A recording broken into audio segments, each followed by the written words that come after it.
What's up, guys? Welcome to part 5 of my 6-part series going over the end of season MLB awards and giving you guys my predictions on who I think will and should win all of these awards. We already did Rookie of the Year, we already did Cy Young. Now it is time to get into the most popular award, the biggest award that everybody likes to talk about, the most valuable player. And this video we're going to be talking about the National League. This was a very interesting year for the National League. There were a lot of guys that were like projected to play a lot better than they were. There were a lot of guys that kind of came, I don't really want to say out of nowhere, but they had really good seasons. A lot of guys had breakout seasons. A couple guys in particular in this video we're going to talk about really did have breakout seasons. And the National League was really fun to watch because there were so many close races.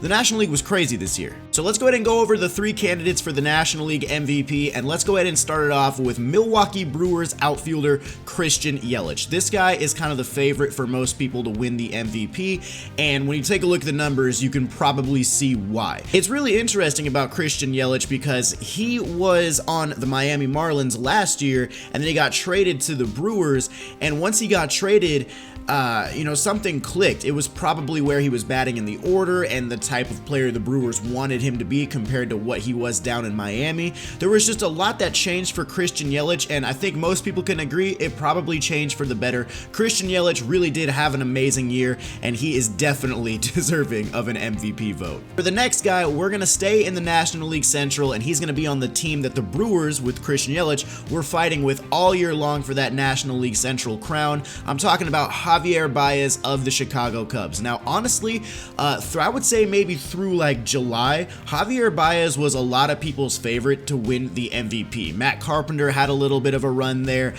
Christian Yelich really hadn't started to run away with it or anything yet. Javy Baez was playing electric every single day. He was just killing the ball. He was one of the most fun players to watch in the entire National League, and the Cubs really needed him to play every single day in order to even get close to making the playoffs in that Central Division. So Javy Baez, incredible season. Pretty much, I would say a breakout year for him. Like, I know people knew how good Javy Baez was before, but this is the year where he really started to show everybody what he can do. And the third guy, we're going to move over to the National League West over in Colorado. We're going to talk about Nolan Arenado. It feels like Nolan Arenado is always in these MVP races. He's always putting up good numbers. We'll talk about where he plays later on in this video because some people will say it hurts him, some people say it shouldn't matter, but the Coors Fuel effect, it's something to talk about. So Nolan Arenado, no matter what, is a good hitter, and it's really nice to see him back in the MVP voting because he's one of the best hitters in the game. So what I like to do here, guys, in these videos is I like to go over each player and their season individually,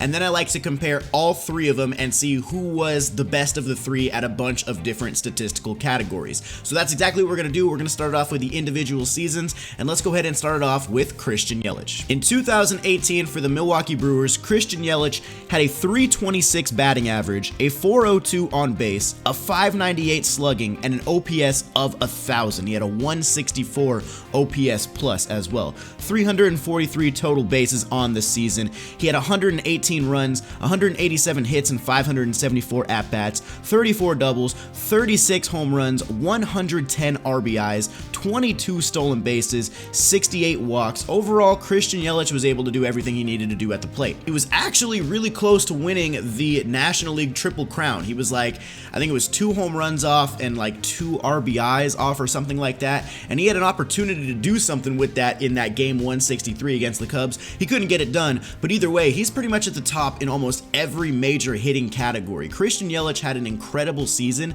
and really it just comes down to like the change of scenery and the type of player the Brewers wanted him to be, like I said, compared to what the Miami Marlins wanted him to be. They wanted him to be more of like a leadoff guy. This year they really wanted him to be like, yo, you're the middle of the order guy. We want you to hit for power, and he showed that he could friggin' do it. Fun fact, Christian Yelich grew up like 5 minutes from me, and when I was a freshman in high school, he was a senior, and he had a walk-off against my high school baseball team. Just a fun fact. Now let's go ahead and talk about Javy Baez. Javy Baez, one of the most electric players to watch. Super fun guy to see play out there in the field. He's so fun at second base and the middle infield and all that stuff. But Javy Baez, he had a .290 average on the season, .326 on base, .554 slugging, and an .881 OPS. He had a .126 OPS plus, 34 home runs, 111 RBIs. He actually led the National League in RBIs. He had 21 stolen bases.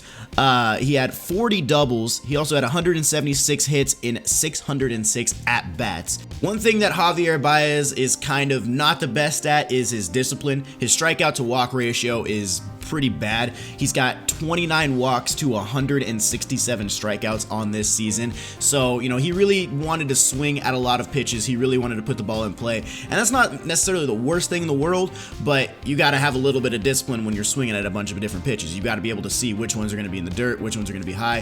He was still able to hit the ball a lot, obviously. He drove in 111 runs, but it would be nice to see him strike out a little bit less. Now let's go ahead and move on to Nolan Arenado. Let's take a look at what he did in 2018 for the Colorado Rockies. So Nolan Arenado hit 297, he had a 374 on base, a 561 slugging, and a 935 OPS, 38 home runs, he led the National League in that, 110 RBIs, so only one off of Javier Baez. He hit 38 doubles, 175 total hits on the season, and 590 at-bats. He's not a base stealer, he only stole 2 bases on the season, but that's not the type of player that Nolan Arenado is. But he had a OPS plus of 133, 331 total bases. Nolan Arenado was still a very good hitter this year. Now, one thing about Nolan Arenado is, like, you got to talk about the Coors Field effect, and I hate the fact that that has to go against him because he can't really control where he plays. You know, what's he going to do about that? But when you look at the numbers from home versus away, it really does show how much of a better player he is at Coors Field. Now, you can say whatever you want about that, but if you take a look at the numbers, at home, he's got a 347 batting average with a 424 on base, 681 slugging, and an OPS of 1100. And then you look at him on the road, he only hit 248 with an OPS of 325, or I'm sorry, an on-base percentage of 325, a slugging of 447, and an OPS of 772. He had 8 less home runs on the road than he did at home. So, you know, take that as you will. Just kind of keep that in mind. Coors Field is a very hitters-friendly ballpark, and he performed a lot better there, and he's only hitting 248 on the road. Okay, so now that we've talked about all of these guys individually, let's go ahead and stack them up against each other and see how they fare in most of the major statistical hitting categories. So as far as the percentages, average, on base, slugging, OPS, Christian Yelich took a clean sweep. He won all 4 of those categories between these 3 guys. Yelich had a 326 average, a 402 on base, a 598 slugging, and an OPS at 1,000. For at-bats, Javier Baez had the most at 606. Yelich had the most hits with 187. Arenado led the league in home runs, so he had 38. Javier Baez had the most doubles and the most RBIs, and then Christian Yelich had the most stolen bases, 1 more than Javier Baez. If we take a look at the wins above replacement for all of these guys, Christian Yelich had a 7.6 WAR, Javier Baez had a 6.3 WAR, and Nolan Arenado had a 5.6 WAR. Only thing Arenado led the league in was home runs. The only thing Baez led in was RBIs, but you take a look at Yelich, he led the National League in offensive WAR, average, slugging, OPS, and total bases. So obviously, you guys can probably tell, I'm pretty much leaning towards Christian Yelich at this point. I think it's pretty clear that he's probably the MVP of the National League. There's one more thing I want to look at. I really like taking a look at these guys' seasons when I'm talking about these awards and seeing how they were against good competition, seeing how they were against postseason teams during the regular season, and all 3 of these guys were pretty freaking good. Against teams 500 or better, Christian Yelich had a 293 average, a 365 on base, a 519 slugging, an 884 OPS. He had 17 home runs, 57 RBIs, 101 hits, 21 doubles. Javier Baez, he had a 292 average, a 331 on base, a 539 slugging, an 870 OPS, 17 home runs, 56 RBIs, 100 hits, 24 doubles. And actually, the guy who was the best against teams 500 or better was Arenado.